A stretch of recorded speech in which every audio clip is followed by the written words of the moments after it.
আসসালামু আলাইকুম সবাইকে। তো আজকে আমরা একটা জিনিস নিয়ে কথা বলবো বা একটা টপিক নিয়ে কথা বলবো, সেটা হচ্ছে ওএস মডিউল।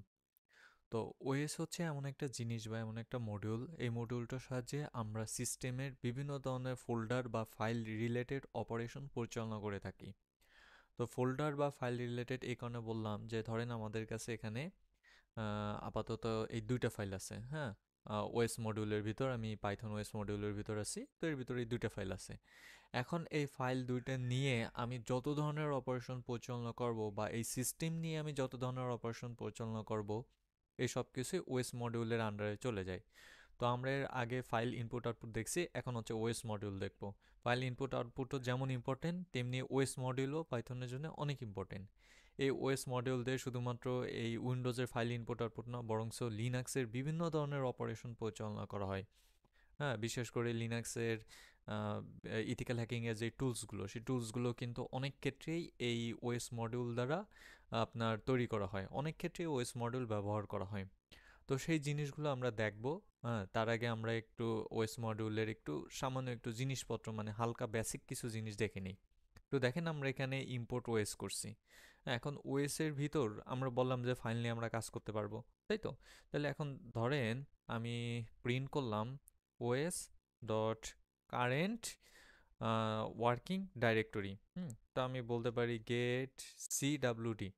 তো গেট সিডাব্লিউডি হচ্ছে এই সিতে হচ্ছে কারেন্ট, ডাব্লিউ হচ্ছে ওয়ার্কিং, ডিটা হচ্ছে ডাইরেক্টরি।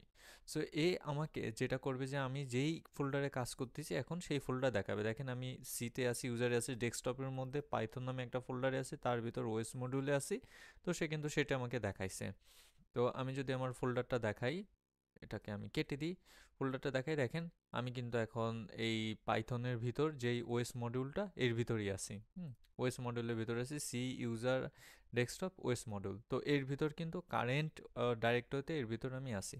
আমি চাইলে এই ডাইরেক্টরি পরিবর্তন করতে পারি। আমি চাইলে বলতে পারি ওএস ডট সিএসডিইআইআর, এবং আমি বলতে পারি যে ভাই তুমি এক কাজ করো, তুমি শুধুমাত্র এইটুকু দাও, পাইথনের ভিতরটুকু দাও, ওর বাইরে যা আছে আমার দেওয়ার দরকার নাই। এবং অবভিয়াসলি এটা হচ্ছে আপনার কোটেশনের মধ্যে দিতে হবে। এবং আপনারা জানেন পাইথনে ব্যাক স্পেস দুইটা দিতে হয়। তো ব্যাক স্পেস দুইটা মানে হচ্ছে এটা হচ্ছে একটা এসকেপ ক্যারেক্টার। তো এটার মানে হচ্ছে একটাই ব্যাকস্ল্যাশ। হুম এবং আমি যদি রান করি, দেখেন এখন হচ্ছে পাইথন, শুধুমাত্র আমরা পাইথনের মধ্যে আছি। এখন এই পাইথনের ভিতর কি কি ফাইল আছে বা কি না সেটা আছে সেটাও আমরা দেখতে পারি। সেটা দেখার জন্য আমরা কি করব, print OS dot list DIR. So এখানে আর পাথ দেওয়ার দরকার নাই, আপনি যদি পাথ না দেন সেই ক্ষেত্রেও সে কাজ করবে। সেই ক্ষেত্রে সে এই যে আমরা যে কারেন্ট ডিরেক্টরিটা পরিবর্তন করে ফেলছি, তো এই ডিরেক্টরিতে যে যে ফাইল আছে সে সেগুলো দেখাবে। দেখেন এই ডিরেক্টরিতে আছে ফাইল আইও, ফ্লেট, ওএস মডিউল এবং পাইথন রিকোয়েস্ট, এই কটা ফোল্ডার আছে। আমি যদি দেখাই যে দেখেন এর ভিতর ফ্লেট আইও, না ফাইল আইও, ফ্লেট, ওএস মডিউল এবং পাইথন রিকোয়েস্ট, এই চারটা ফাইল আছে। তো সে আমাকে এই চারটাই দেখাইছে। এখন আমি চাইলে এটাও পরিবর্তন করতে পারি। আমি চাইলে বলতে পারি যে তুমি আমাকে শুধুমাত্র ডেস্কটপের মধ্যে যা আছে তাই দেখাও। তো আমি যদি এভাবে দিই তাহলে সে আমাকে শুধুমাত্র ডেস্কটপের মধ্যে যা আছে তাই দেখাবে। ডেস্কটপের মধ্যে আছে ডেস্কটপ ডট ইনি, Python, visual studio code, etc etc. এবং আমি যদি দেখাই যে আমার ডেস্কটপে কী কী আছে, এই দেখেন ডেস্কটপ ডট ইনি, পাইথন, ভিজুয়াল স্টুডিও, এই কটাই সে আমাকে ভিজিবল হিসাবে দেখাইছে। তো এটাকে আমার আর কোনো প্রয়োজন নাই, আমি এটাকে মিনিমাইজ করে দিই এবং এটারও কোনো প্রয়োজন নাই, আমি এটাকেও কমেন্ট আউট করে দিই।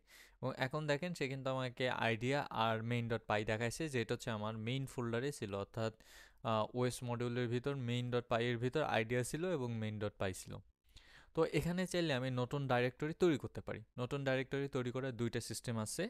একটা হচ্ছে ওএস ডট মেক এমকেডিআইআর।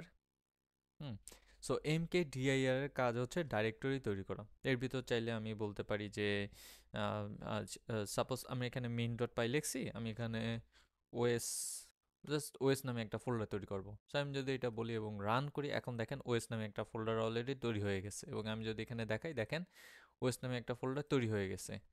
আমি চাইলে আরও একটা সিস্টেম অ্যাপ্লাই করতে পারি, সেটা হচ্ছে ওএস ডট এম কে ডিআইআরএস। এখানে আমি ওএস আর তৈরি করব না, ওএসটাকে আমি কেটে দিই। হ্যাঁ, টেস্ট ব্যাকস্ল্যাশ ব্যাকস্ল্যাশ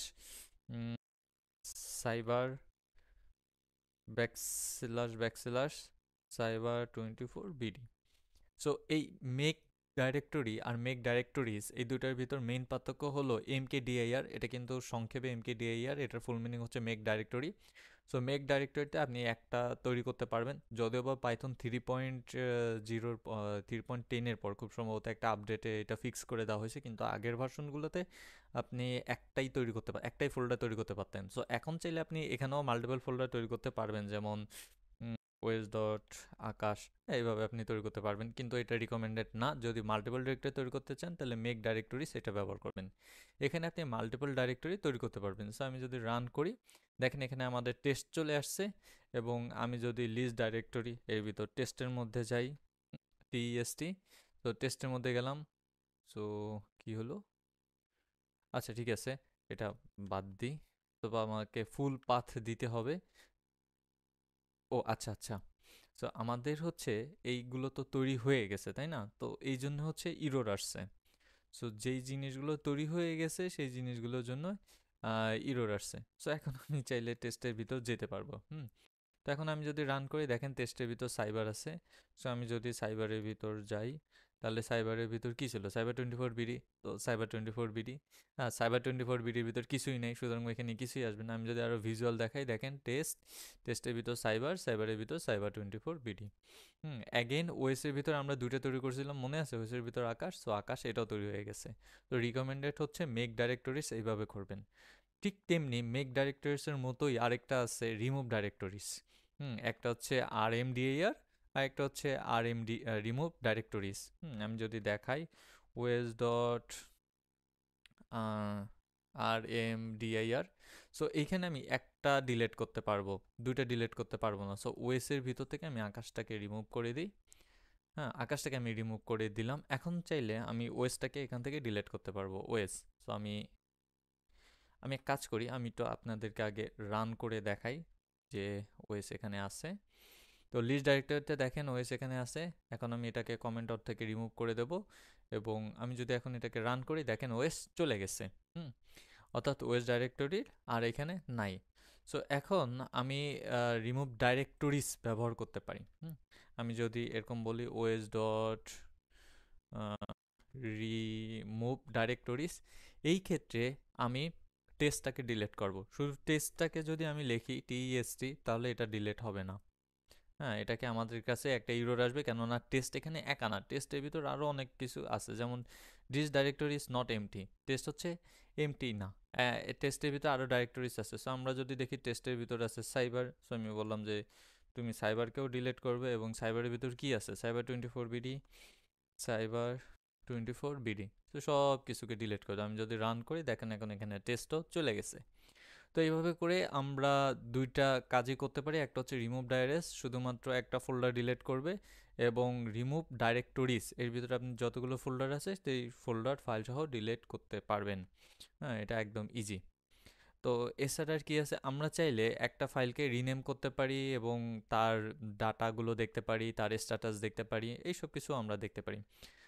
সাপোজ আমি এখানে একটা ফাইল তৈরি করি, আমি এখানে একটা টেক্সট ফাইল তৈরি করি, new text document, just text dot text. এখানে আমি কিছু লিখি, like I am text T E X T, suppose এই কথাটুকু আমি লিখলাম যে I am test text. So এখন আমি যদি আপনাকে দেখাই, এই হচ্ছে I am test text, very simple. তো এখন এই টেস্ট টেক্সকে আমরা বিভিন্নভাবে ম্যানিপুলেট করতে পারি। আমরা চাইলে ডাটাটাকে বা এটাকে আমরা রিনেম করতে পারি।